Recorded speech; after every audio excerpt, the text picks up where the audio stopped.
Hi friends, welcome to mysterious world. Friends, ఈ రోజు వీడియోలో మీకు మన దేశంలో జరిగినటువంటి కొన్ని విచిత్రమైన దారుణమైన పెళ్లిళ్ల గురించి చెప్పబోతున్నాను. ఈ వీడియోని చూశాక మీ మతి పోతుందనే చెప్పాలి. ఫ్రెండ్స్, అన్నా చెల్లెళ్ళ అనుబంధం ఎంత పవిత్రంగా ఉంటుందంటే అలాంటి ఎమోషనల్ అటాచ్మెంట్ ఇంకెవరితోనూ కలగదు. కానీ ఈ పవిత్రమైన బంధాన్ని కూడా ప్రపంచంలోని కొన్ని ప్రదేశాల్లో నాశనం చేస్తున్నారు.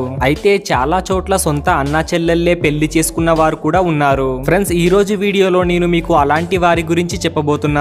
ఈ వీడియోని చూశాక ఖచ్చితంగా మీ మతి పోతుందనే చెప్పాలి. ఫ్రెండ్స్, మొట్టమొదటి ఘటన ఉత్తరప్రదేశ్ లోనిది. ఉత్తరప్రదేశ్ లోని లఖింపూర్ లో ఒక యువతి తన అన్నతో కలిసి కోల్కతా నుంచి ఇంటికి వచ్చినప్పుడు ఆమె నుదుటిన సింధూరం మరియు మెడలో పూలదండను చూసి ఇంట్లో వాళ్ళు ఆశ్చర్యపోయారు. చుట్టుపక్కల వారు అడగడంతో వారు ఏం చెప్పారంటే అన్నా చెల్లెళ్ళమిద్దరం పెళ్లి చేసుకున్నామని. అది విన్న కుటుంబ సభ్యుల మతిపోయింది. ఈ ఘటన లఖింపూర్ దగ్గరి ఊర్లోనిది. ఇక్కడ సొంత అన్నా చెల్లెళ్ళు ఎవరికీ చెప్పకుండా లక్నోకి వెళ్లి పెళ్లి చేసుకున్నారు. వారి విషయం తెలిసిన తర్వాత ఇంట్లో వారు మరియు ఊర్లో ప్రజలు నిర్ఘాంతపోయారు. అయితే ఆ కుటుంబంలో ముగ్గురు చెల్లెళ్లకు ఒకడే అన్న.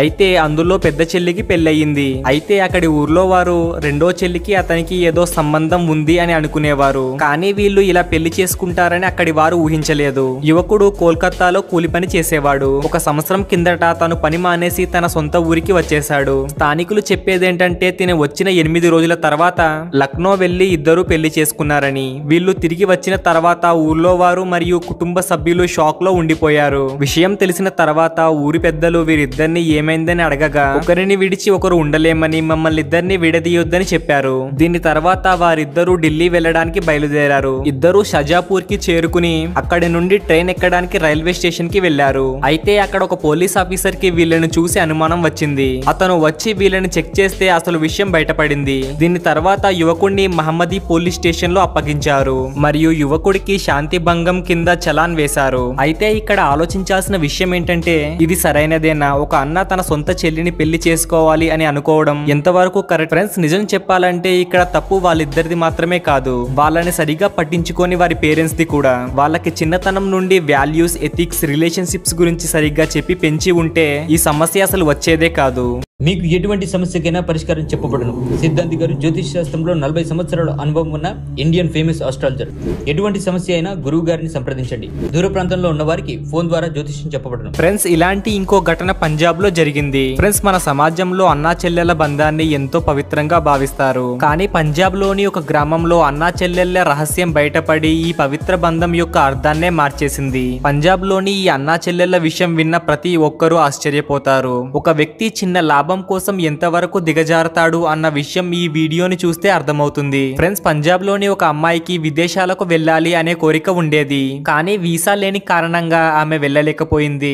దాంతో తన కోరికని తన అన్నతో పంచుకుంది. అతను ఆమెకు సహాయం చేయడానికి ఒప్పుకున్నాడు మరియు ఒక విచిత్రమైన కోరికను ఆమె ముందు ఉంచాడు. ఆ విషయాన్ని వారి కుటుంబం కూడా ఒప్పుకుంది.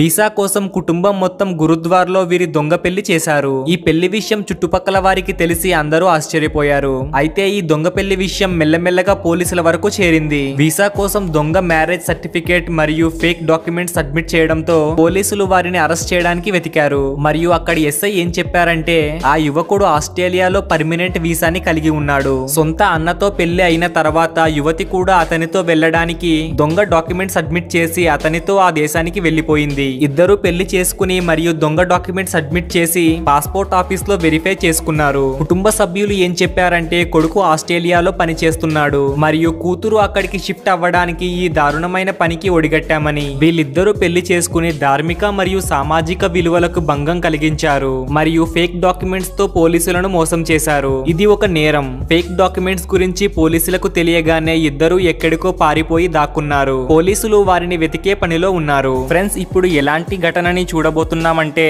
దాని గురించి మీరు ఎప్పుడు ఊహించి కూడా ఉండరు. ఈ ఘటన మన సమాజంలోని అందరినీ సిగ్గుతో తలదించుకునేలా చేస్తుంది. భోజ్పురి అనే జిల్లాలో ఒక యువకుడు తన సొంత చెల్లితో శారీరక సంబంధాన్ని పెట్టుకున్నాడు.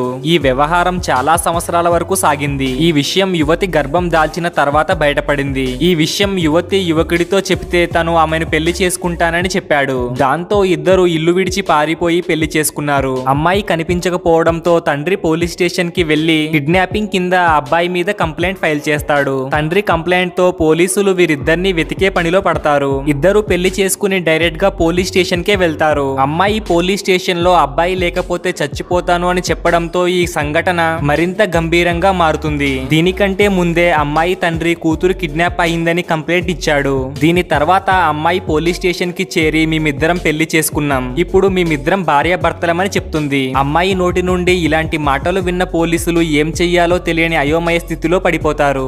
ఈ ఘటన మీద గ్రామస్తులు న్యాయస్థానంలో కేసు వేశారు. పోలీసుల ముందు ఈ అమ్మాయి వీరిద్దరి ప్రేమ వ్యవహారం చాలా సంవత్సరాల నుండి నడుస్తుందని చెప్పింది. అలాగే తను గర్భం దాల్చిన విషయం కూడా అందరి ముందు చెప్పింది. ఈ విషయం బయటపడితే మా కుటుంబ సభ్యులు అలాగే గ్రామస్తులు ఒప్పుకోరు, అందువల్ల మేము పారిపోయి పెళ్లి చేసుకున్నామని చెప్పింది. గ్రామం నుండి పారిపోయి ఒక శివాలయంలో దేవుడు సాక్షిగా పెళ్లి చేసుకున్నామని చెప్పింది. ఆమె మాటలు విన్న తర్వాత పోలీసులు ఆమెని న్యాయస్థానం ముందు ప్రవేశపెట్టారు. అక్కడే అబ్బాయిని పట్టుకుని జైల్లో వేశారు. ఒక మహిళా పోలీస్ ఆఫీసర్ ఏం చెప్పిందంటే అమ్మాయి తండ్రి ఇచ్చినటువంటి కిడ్నాపింగ్ కేసు ఆధారంగానే అతన్ని అరెస్ట్ చేసి జైల్లో వేసినట్టు చెప్పింది. వాళ్ళిద్దరినీ వెతికే పనిలో ఉండగానే అమ్మాయి పోలీస్ స్టేషన్ కి వచ్చి తన వాదనని చెప్పిందని అప్పుడే అబ్బాయిని పోలీస్ స్టేషన్ లో ఉంచారు మరియు అమ్మాయిని న్యాయస్థానం ముందు ప్రవేశపెట్టారు. వీళ్ళ విచారణ న్యాయస్థానంలో జరుగుతుంది మరియు అక్కడి గ్రామస్తులు మరియు కుటుంబ సభ్యులు వీరి సంబంధం గురించి రకరకాలుగా మాట్లాడుకుంటున్నారు. గ్రామస్తులు చెప్పేది ఏంటంటే వీళ్ళిద్దరి బంధం అపవిత్రమైన బంధమని,